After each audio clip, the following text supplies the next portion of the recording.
Hey there, it's Ari Witten and welcome back. Here in this third masterclass, I have even more powerful strategies for you to overcome fatigue and increase your energy levels. In the first video, I covered 6 powerful strategies for you to start increasing your energy levels by optimizing your circadian rhythm. In the second video, we talked about why building your cellular engine, your mitochondria, to be bigger and stronger may be the single most important key to overcoming fatigue and increasing your energy levels. And I showed you a powerful strategy to start working on that right away. In this video, we're gonna build on all of that with even more power-packed strategies. I'll be giving you some absolutely must-know information and powerful strategies to increase your energy levels by optimizing your brain function. Here's what you're about to learn. The link between fatigue and brain symptoms like anxiety, depression, brain fog, and more. Hidden keys to dramatically improve your brain function, giving you more brain energy and brain clarity than you've had in years. The key types of cellular dysfunction in the brain that drive anxiety, depression, and science-backed strategies to rewire your brain out of anxiety and depression and stress mode. We're gonna cover 20 powerful, evidence-based foods and supplements that can dramatically improve your brain health and your brain energy levels. And I'm gonna give you a 5 to 10 minute daily practice to start the day with that's a combination of nervous system rewiring and a technique called the secret smile, which is something I learned from one of my mentors. That is incredibly fun, and it will literally retrain your brain and nervous system out of stress mode and help switch your body back into energy mode, and much more. So let's get into it. So do you have any of these symptoms? Brain fog, anxiety or depression, brain-related fatigue, or have you lost your resilience? So first of all, let's talk about what these symptoms are. Brain fog is a type of cognitive dysfunction that involves memory problems, lack of ability to concentrate, lack of mental clarity, clouded thoughts, and or slowness of thought processes, and poor focus. Brain-related fatigue is feeling fatigued, exhausted, or sleepy, almost like your brain is turning off after you do something mentally demanding, like doing work at your job, reading a nonfiction book, studying, driving a car, anything like that. Poor resilience to stress or fragility, inability to handle and recover from stress, and even relatively minor psychological stress or physical activity can put you into a state of anxiety or exhaustion. Anxiety and depression, obviously everyone knows what those are. Now, the first critical thing to understand is that these symptoms are not a normal thing, and it's not just a normal part of aging. These symptoms are due to neurons in your brain that are either damaged, inflamed, dysfunctional, or aren't communicating properly with one another. So if you have these symptoms, any of these symptoms, then you have brain cell dysfunction. And this is a really important concept to understand. These are all symptoms indicative of dysfunction at the neuron level in your brain. Importantly, these symptoms also link up with fatigue. People who have energy problems and fatigue problems, especially when you start to get into the more severe states of chronic fatigue, start to also get lots of other symptoms like brain fog, brain-related fatigue, depression, anxiety, and then also fibromyalgia or migraines, psychological conditions or psychiatric conditions, and loss of resilience. All of these are brain-related symptoms that commonly co-occur in people with energy issues. Now, while many people think of these as separate and unrelated conditions, people often talk of having anxiety or depression or having one particular psychological condition or another, or fibromyalgia or chronic fatigue or brain fog. We think of these as totally separate and unrelated things. In reality, these are all connected. They're intertwined. And we're going to learn why that is in a minute. Now, first of all, lots of studies have shown that brain dysfunction is a key component of chronic fatigue, and some researchers even believe that it's mostly a brain condition.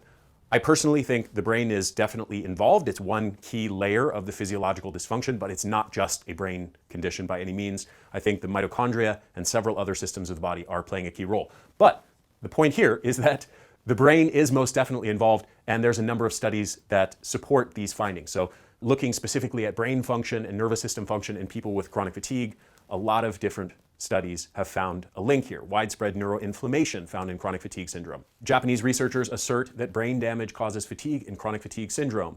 Widespread neuroinflammation found in myalgic encephalomyelitis and chronic fatigue syndrome patients' brains. Chronic fatigue syndrome, changes in brain chemistry found. Brain differences in functional MRI studies showing differences in the brain function of people with chronic fatigue syndrome. Another study by Ashok Gupta, who has developed a protocol around this where he believes that the amygdala and fear conditioning is a critical component of chronic fatigue syndrome. Neuroinflammation in the brain, inflammation correlates with symptoms in chronic fatigue syndrome. Lots of research supporting this. So we know that there's a brain component in chronic fatigue, but there's more to the story here. We know that rates of anxiety, depression, brain fatigue, psychological conditions, and brain fog are all extremely common in people with chronic fatigue. Depression and anxiety also often go together about 75% of the time. Also, if you have depression, many people don't know this, but you're much more likely to have neurological diseases like Alzheimer's or dementia later on in life. In addition, over 60% of people with chronic fatigue syndrome are at risk for psychiatric disorders. The point being, these things, again, are very much intertwined. And people who have even mild or moderate fatigue also very commonly have brain-related symptoms like brain fog, anxiety, depression, and more. Here's another paper where they said, quote, it's no surprise that mental disorders are apt to hinge together. For example, schizophrenia patients are often depressed, autism patients are often anxious, Down syndrome patients tend to develop premature dementia, and current depression predicts dementia later on. Again, just showing that there are cellular mechanisms at play in the brain that are linking these different conditions. People think of these as totally separate things, but they're not. They're very much related. Here's another study. High degrees of overlapping comorbidities, that is exactly what we're talking about here, this overlapping of different conditions, and common drug efficacies, meaning certain drugs show efficacy for depression and anxiety and other conditions, suggest that depression is one of a family of related conditions, sometimes referred to as the affective spectrum disorders, and variably including migraine, irritable bowel syndrome, chronic fatigue syndrome, fibromyalgia, and generalized anxiety disorder, and many others. Again, these things are connected at the cellular level in the brain. So why are all of these connected? Because they all come down to the same basic types of dysfunction at the cellular level in the brain. And those mechanisms are neuroinflammation and oxidative damage in the brain, mitochondrial dysfunction and mitochondrial shutdown, something called glial activation or microglia activation and excitotoxicity, and leaky blood-brain barrier. Now, the truth is, most of the time, these four mechanisms really co-occur. They're almost always occurring simultaneous to one another. For example, mitochondrial dysfunction tends to lead to oxidative stress and neuroinflammation, which is also tied to glial activation and excitotoxicity, and so on. So these things are very much intertwined, but we can think about these as these four separate mechanisms for the most part. Now, we've already talked about this one heavily in the previous video, but let me give you a quick overview. So most people know of mitochondria as the cellular energy generators. The secret, as I told you in the last video, is that your mitochondria are not just that. They are also danger sensors. So like I showed you before, the mitochondria can either exist in energy mode or peacetime metabolism or cellular defense mode. The more that they are picking up on threats and stressors, the more that they shift into cell defense mode. So they're either here, high energy mode, or cell defense mode. When you have chronic stress, whether it's psychological stress or toxins or anything else, those mitochondria are being triggered into the cell danger response, into defense mode, where they're shutting down energy mode. Interestingly, just in the last few years, a huge amount of research has come out linking mitochondrial dysfunction to these brain conditions and brain-related symptoms that we've been talking about. So, for example, suboptimal mitochondrial function is documented in individuals with depression. There is compelling evidence to suggest that mitochondrial dysfunction can play a role in psychiatric illness. Another one, herein we present data from many different experimental modalities that strongly suggest components of mitochondrial dysfunction and inflammation in the pathogenesis, the causation of depression and other affective spectrum disorders. Also, they go on to say that mitochondrial targeted treatments exert beneficial effects on many of these affective spectrum disorders. So again, all of these different symptoms are connected. Why are they connected? Because they're driven by the same sorts of cellular dysfunction: leaky blood-brain barrier, glial activation, mitochondrial dysfunction, neuroinflammation. These are the key cellular drivers of pretty much all of these different brain-related symptoms. But I also want to make sure we don't lose sight of root causes. So the way that this actually works is really that root causes are the fundamental underlying causes of these problems. That generally results in mitochondrial dysfunction as the first layer of dysfunction. Then we start to get other things: neuroinflammation, oxidative stress, glial overactivation, leaky blood-brain barrier. And then we start to get symptoms like brain fog, anxiety, depression, brain-related fatigue, and so on. So if we want to fix these symptoms, there's really two steps that we need to do. Number one is eliminate the root causes of these dysfunctions. And number two is reverse the cellular dysfunction. That is, heal the mitochondria, eliminate the neuroinflammation, turn down the glial activation, and heal the blood-brain barrier. Now, when we get down to the root cause level, there are a lot of different potential causal factors in these brain-related symptoms. So just as a few: poor circadian rhythm habits, toxins. It can be a side effect of various prescription and over-the-counter drugs. It can be related to gut issues, psychological stress, food intolerances, poor sleep, many other potential root causes. So with that in mind, I want to talk about some of the most important layers of root causes, as well as some of the mechanisms that mediate these different things like mitochondrial dysfunction and neuroinflammation. First of all, circadian rhythm disruption. We talked about this at length in video 1, so I'm going to keep this very brief, but I want to remind you and connect the dots for you that circadian rhythm is intimately tied to brain function.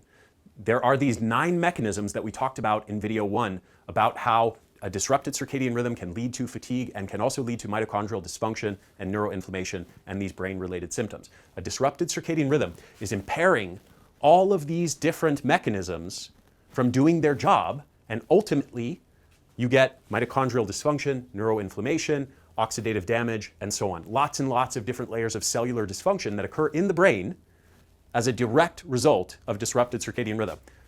So what this means is, if you haven't already, make sure to go back to video 1 and watch that video all the way through and follow those 6 strategies that I gave you in that video. Now, you don't have to follow all 6 of the strategies. You can follow as much or as little of these recommendations as you like. Just understand that your degree of results will parallel your level of commitment. The more of them that you do, the better results you will get. The second big factor that drives brain dysfunction and these brain-related symptoms: toxins. Toxins are intimately tied to mitochondrial dysfunction and fatigue, and there are a number of different toxins that already have proven mitochondrial toxicity and that we know shut down mitochondria and damage them, that we know cause neuroinflammation and excitotoxicity and glial activation in the brain. One doctor who specializes in chronic fatigue syndrome estimates that roughly 40% of his patients with chronic fatigue suffer from heavy metal toxicity. Dr. David Boucher stated that 70% of his patients with chronic fatigue had a chemical trigger. Either they moved into a new home, there was a remodeling at the office, or a pesticide application, and so on. Other research from Uppsala University Medical School in Sweden reports that patients with chronic fatigue nearly always contain abnormal levels of mercury within their cells. So there are these very common known triggers linked to fatigue and brain dysfunction and mitochondrial dysfunction, things like heavy metal, BPA, phthalates, glyphosate, and pesticides, indoor air pollutants, which are a huge and very overlooked factor, chlorine disinfection byproducts in the water supply, fluoride, often in the water supply as well, especially in the United States, advanced glycation end products, various kinds of food additives, many prescription and over-the-counter drugs, which a shocking amount of are known to cause mitochondrial dysfunction, and people are not aware of that, as well as things like mold toxins in the environment. We're all being exposed to these things. Exposure is rampant. There's no way of completely avoiding this. There are also dozens more chemicals with proven toxicity to human cells, mitochondria, and brain cells that we're all being exposed to regularly. Another key factor, another key driver of these brain-related symptoms is a poor diet or an inflammatory diet. Chronic inflammation has a variety of negative effects that result in brain fog and fatigue. It directly suppresses mitochondrial function and energy production in the mitochondria throughout the body, including the brain. So if you have chronic inflammation, understand that that is a signal that is being picked up by your mitochondria, which are stress sensors, and they're shifting more into defense mode in response to that chronic inflammation. Another key factor that plays a role in these brain-related symptoms is neurotransmitter imbalance. There are various neurotransmitters that impact on our cognitive function, our mood, and our energy levels. To give you a brief overview, acetylcholine is involved in cognitive function and memory and any sort of focus or cognitive task. So symptoms of poor acetylcholine levels include memory issues, low creativity, poor ability to learn, poor ability with math, difficulty remembering names, so a lot of brain fog related symptoms. serotonin, deficiencies here lead to loss of interest in passions, interests, or hobbies, depression, irritability, anger. Fibromyalgia is also related to serotonin deficiency, loss of enthusiasm for one's favorite activities or favorite foods, frequent worry or anxiety, and difficulty finding pleasure or joy in life's activities. GABA deficiencies lead to chronic feelings of anxiousness, dread, or panic, chronic feelings of physical and mental tension, racing thoughts and a restless mind, and a hard time turning your thoughts off at night. GABA is a critical neurotransmitter for sort of transitioning our brain into sleep mode. Endorphin deficiency can also lead to a variety of symptoms like chronic pain, headaches, or migraines. You can be emotionally sensitive. You can have a very low pain threshold, so related to fibromyalgia in that sense, and also overlaps very much with serotonin deficiencies where you lose the ability to enjoy things in life that you used to enjoy. Dopamine deficiencies lead to a lack of drive and motivation, difficulty bringing tasks to completion, feeling worthless or hopeless, being angry or irritable, difficulty handling increase in stress loads, antisocial tendencies, and other symptoms. This is a key neurotransmitter related to pleasure, reward, motivation, drive, and stress tolerance. Orexin is a neurotransmitter that very few people have actually heard of, but it's the most important energy and wakefulness neurotransmitter. Symptoms of orexin deficiency obviously lead to daytime fatigue and sleepiness, fatigue after meals, especially meals rich in carbs or fats, propensity for weight gain, poor sleep, and so on. There are a variety of different causes of neurotransmitter imbalances. A lot of this comes back to really the same sorts of root causes that lead to these different types of brain-related symptoms that we've been talking about: brain fog, anxiety, depression. Most of those are connected to neurotransmitter imbalances and share a lot of the same underlying root causes. Another key factor is poor vagal tone or low vagal tone. The vagus nerve is a critical nerve in our autonomic nervous system that's responsible for sort of getting our brain and our nervous system and our entire body into a state of rest and relaxation and rejuvenation and out of stress mode. Now, the old model of how the autonomic nervous system worked was essentially that it was divided into two parts: sympathetic, parasympathetic, and it's sort of you're either in stress mode or you're in rest and relaxation mode, or often termed fight or flight mode or rest and digest mode. Well, that's the old model. The newer model is the polyvagal nervous system, or the polyvagal autonomic nervous system.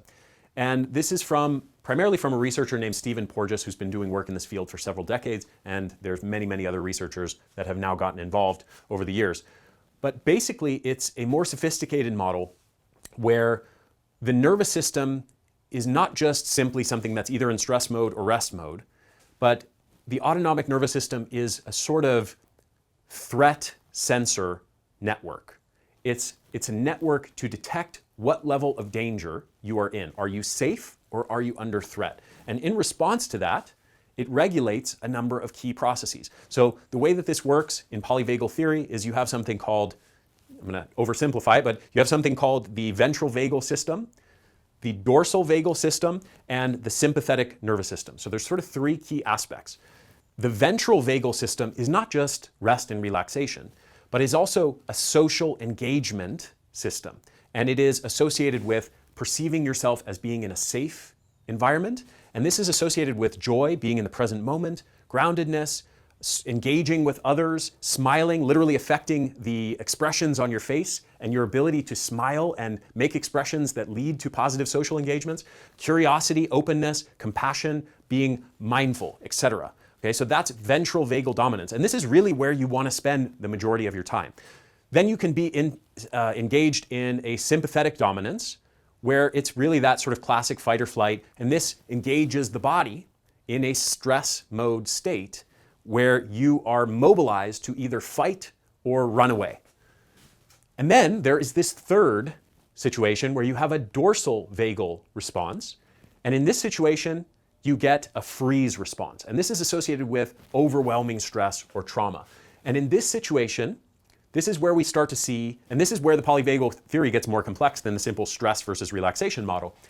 This is associated with numbness, being emotionally flat, conservation of energy or fatigue, depression, helplessness, shame, being shut down, social isolation, feeling trapped, feeling hopeless, etc. So fatigue, emotionally flat, sort of freeze response. This is also associated with past trauma as well. So probably a number of you are having some light bulbs go off in your head and you're connecting some of the dots here and realizing that maybe you've had some trauma in the past and maybe you're dealing with a situation where that maybe has led to you feeling disconnected from your body or dissociated or numb to life or depressed or emotionally flat or expressionless, or maybe you know somebody that fits these characteristics, and fatigued. So you have this constellation of symptoms that's associated with a dorsal vagal activation dominance and being taken out of this ventral vagal. Now, whether you're here, you're more in a sort of tense fight or flight, stress reaction, anxiety state,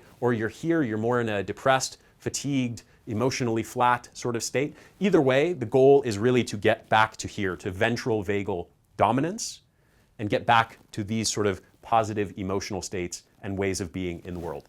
Low vagal tone, and now that we have looked at the polyvagal theory, what we're really talking about is low ventral vagal tone, is linked with a variety of issues from anxiety and physical tension to negative emotional states, low resistance to stress, depression, loss of libido, blood sugar regulation issues, neurotransmitter imbalances, poor heart rate variability, gut-related issues, hormone imbalances like cortisol and adrenaline imbalances, and so on. Lots and lots of different diseases and symptoms have been linked with low vagal tone. There are a number of key drivers of poor vagal tone. So chronic stress is certainly a big one. Poor gut health can actually be a factor that affects it. Past trauma can affect it. There can be genetic predispositions to low vagal tone. There's research showing, for example, that if your mom was in a severely stressed state while she was pregnant with you, that can affect your vagal tone as an adult, and so on. So there's lots of different potential causes.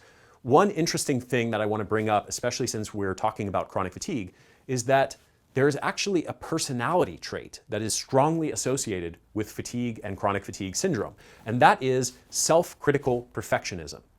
So people who are self-critical perfectionists, they have this kind of mental chatter going on in their head of, man, I should have done that better, and oh man, I could have done this and I could have done that, and I should have, all these kinds of this negative self-talk from this self-critical perfectionism is actually, if you think about it, a sort of low-level chronic stress to your brain and nervous system. That's how it's being perceived. If you think back to the polyvagal theory, it's basically signals that are telling your brain constantly that it's not safe and it shouldn't relax. It's being berated constantly, throughout the day about doing things wrong. And as a result of that, it's feeling chronically unsafe. And that's the fundamental reason why there's so much research linking this personality trait to clinical burnout and to chronic fatigue syndrome and fatigue more broadly. Another key driver of these brain-related symptoms, especially for people that wake up groggy and find that their brain just doesn't work, and they're sort of like they're like half of who they are until they get their first morning cup of coffee. That is a sign of caffeine dependence, and it's not a good sign. It's a sign that your brain has been wired into some negative neurotransmitter adaptations. Now, I want to be clear, I'm not opposed to coffee consumption or even caffeine use more broadly, but it is possible to overuse it and get your brain into a dependent state where you start to really get some negative effects on your brain function and your mood and your energy levels as a result. So don't get scared. I'm not going to tell you to go off coffee completely, but if you are dependent on it and you're suffering some of the consequences of that, I want you to be aware of that. So let's talk about exactly what's going on here. Adenosine is a neurotransmitter in the brain that's what's called an inhibitory neurotransmitter, which means it's responsible for calming things down, making you tired and sleepy. Now, normally the brain has a balance all the time between stimulatory and inhibitory neurotransmitters, and it maintains you in the right state of consciousness. So either in an energized wakeful state or in a sleepy state when it's time to sleep. Adenosine is one of the sleepy neurotransmitters, but it's present to some extent throughout the day.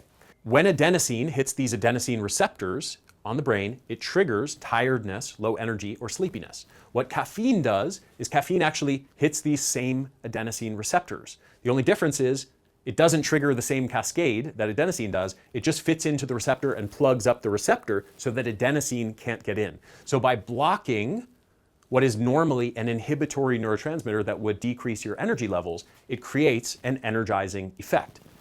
But there are two problems that are created as a result of this situation. So when it happens irregularly or infrequently, it's really not a problem at all. You get the caffeine in there, it plugs it up, it gives you a temporary boost to your energy levels and your mood and your performance. Everything is great. Here's the problem. When you use caffeine daily, and especially multiple cups of coffee or other caffeine-containing substances daily, you get a couple of really nasty negative neurotransmitter adaptations. One is that you get more of the adenosine receptors. So the brain basically senses that it's being overstimulated and isn't maintaining the proper balance of stimulation to inhibition. So it tries to increase the inhibition by increasing the amount of adenosine receptors on the brain.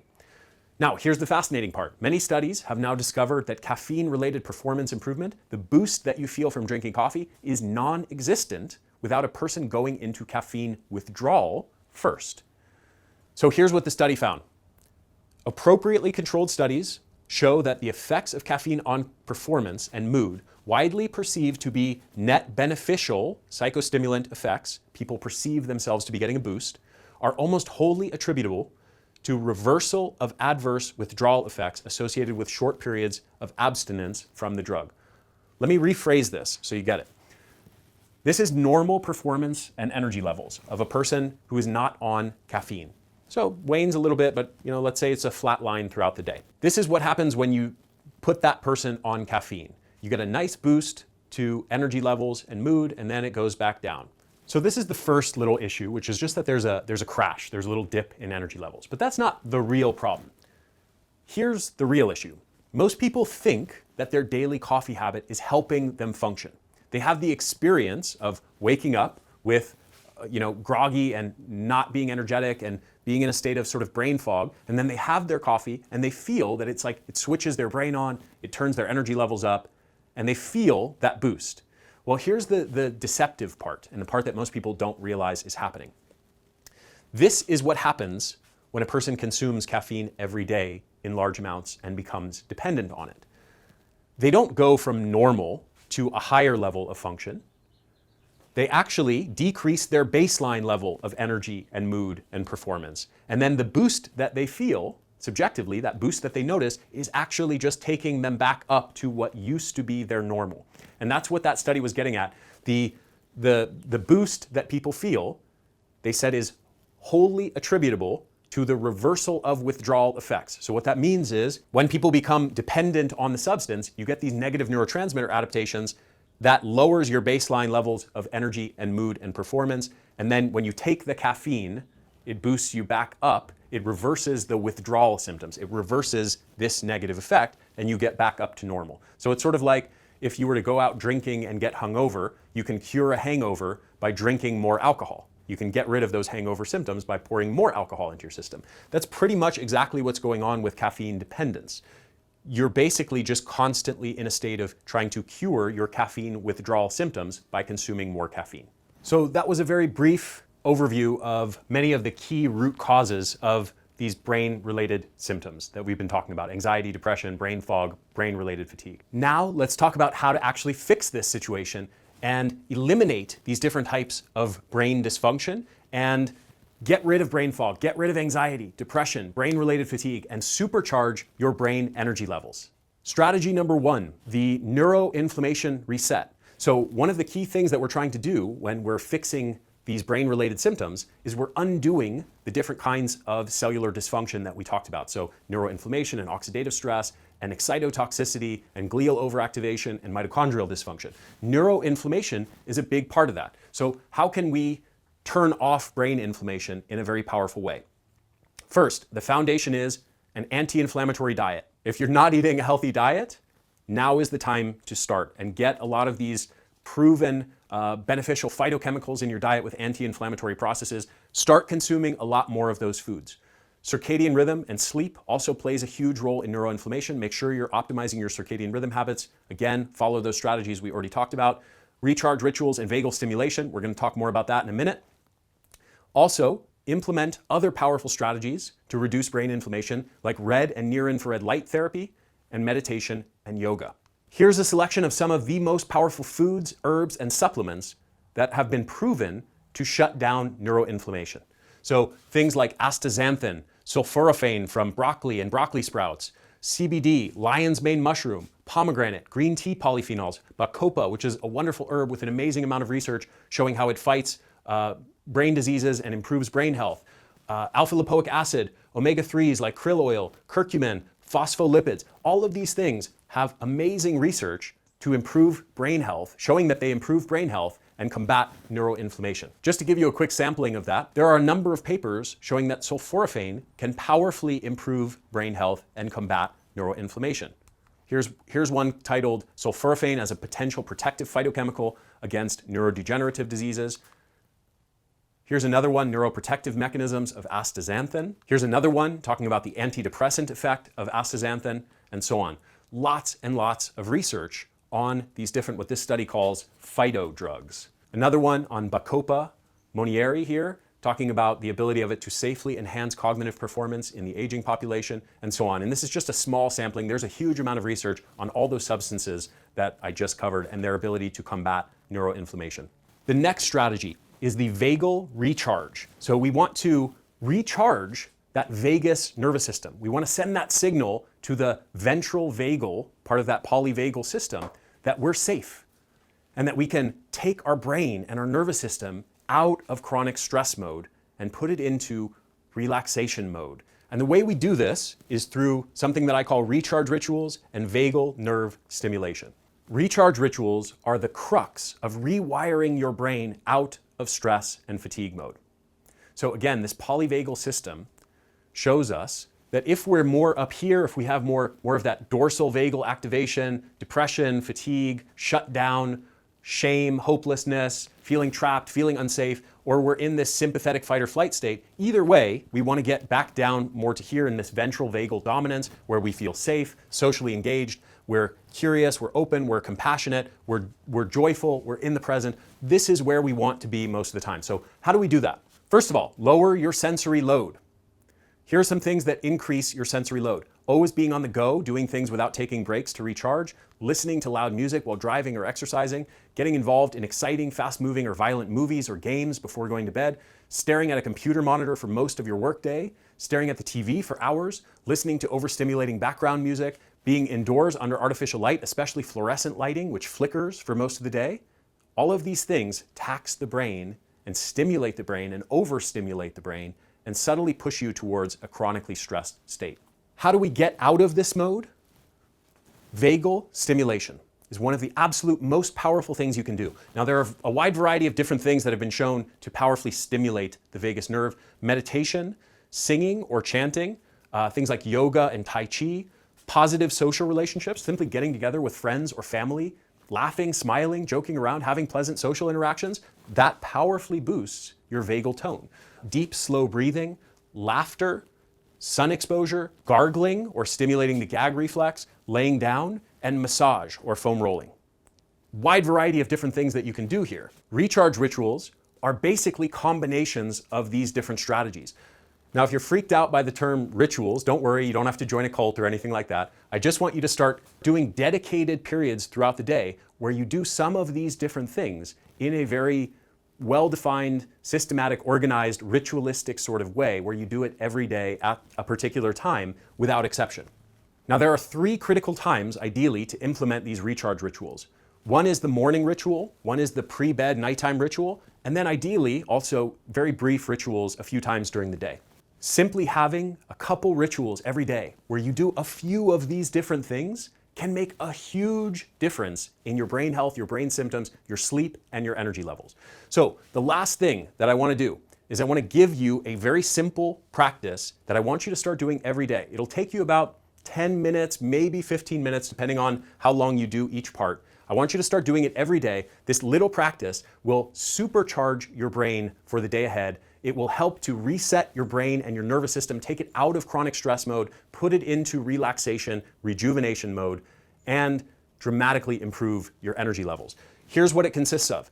A little breathing practice for 3 to 5 minutes, self-massage or foam rolling, or also called self-myofascial release, or massage from your partner. If you live with someone who's willing to give you a massage, that's the best scenario.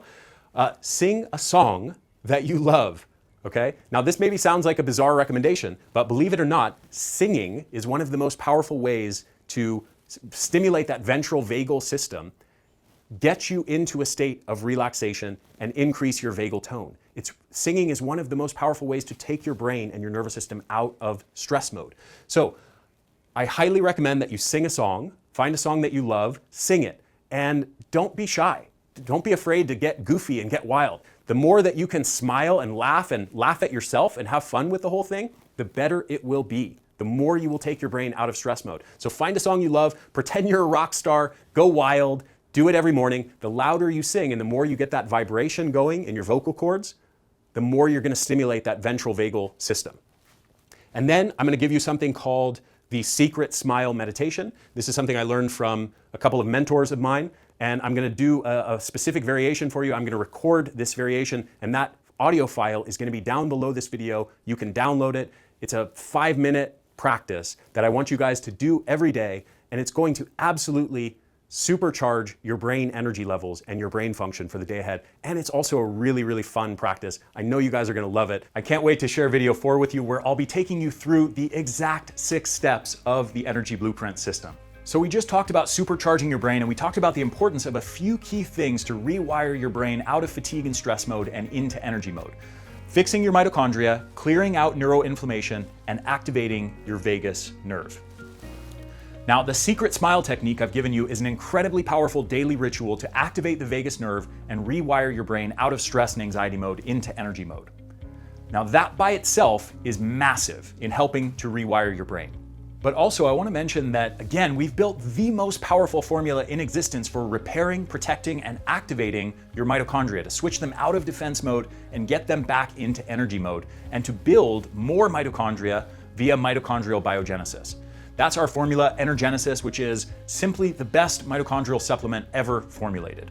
In addition, I also want to mention, especially since we just talked about all these powerful compounds to combat neuroinflammation, that we've also developed what we believe is the most powerful brain support formula out there on the market to get rid of inflammation in the brain, help balance neurotransmitters, and prime your brain for having high energy levels, a great mood, and optimizing your cognitive performance and brain function.